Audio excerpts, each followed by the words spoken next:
When you're performing a deep squat, do your heels lift like this?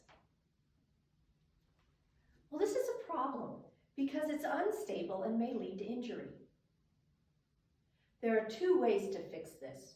First, you can raise your heels. Use a weight plate, a book, a sand bell, or even an Airex pad, like this.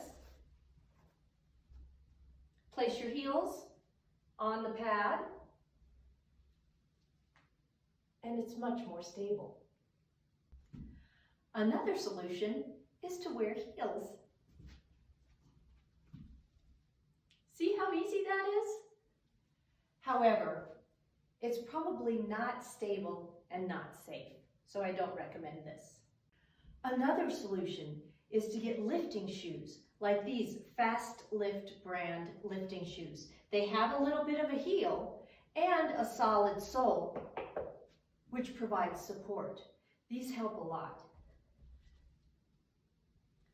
Though even for me, I might put a little bit of lift underneath my heels to get super deep. It helps a lot.